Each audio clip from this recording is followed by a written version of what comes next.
Let me hammer it for you guys to see what the Yeah. Father said. Justin will use a word that will be used by Arius in a different sense. Understand what the Father is Yes. saying. Justin uses a word that Jesus is the will of the Father.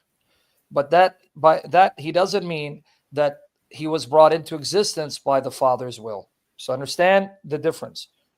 Whereas Athanasius will use another word that Jesus is the counsel of the Father, Hmm. but Athanasius is using that other word with the same meaning that Justin is using when he uses the term will. So Yeah. Justin and Athanasius. Justin uses the term will, Athanasius uses the word counsel. Justin says Jesus is the Father's will. Athanasius says Jesus is the counsel of the Father. Hmm. And they both mean that within God eternally exists Jesus. Justin says he exists as the will. Athanasius says as the counsel. Big surprise. Sam couldn't be more wrong.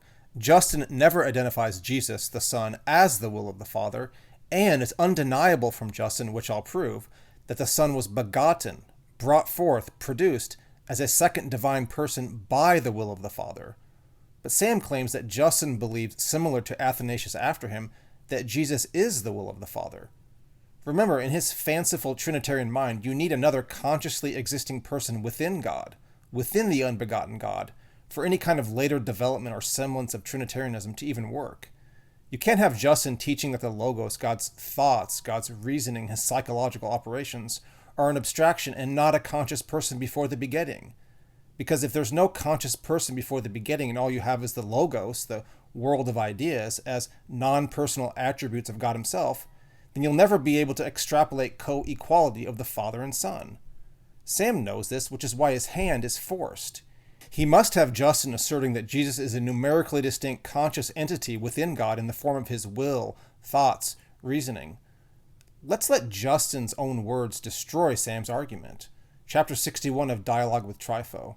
A couple of points to highlight. Justin says, God begot before all creatures a beginning, who was a certain rational power proceeding from himself, literally ex eαυτou, out of himself, a certain rational, logos, power, which Justin identifies as the beginning in the accusative, proceeding out of himself. Justin then lists the appropriate names the Son bears as God's begotten logos and why he can bear those names. Glory of the Lord, Son, Wisdom, Angel, God, Lord, Logos, Captain. For he can be called by those names, Justin explains, since he ministers to the Father's will, and since he was begotten of the Father by an act of will.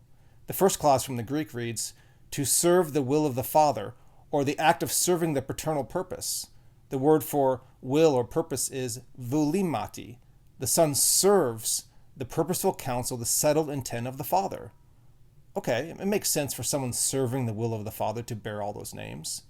And notice the second clause, and to have been begotten by the will that is from the Father. The Greek word for will here is thelesi. Dative case, the Son has been begotten by the will that is from the Father. This is a volitional will often associated with inner volition, wanting something. Justin is saying that the begetting of the Son is a product of the volitional will of the Father.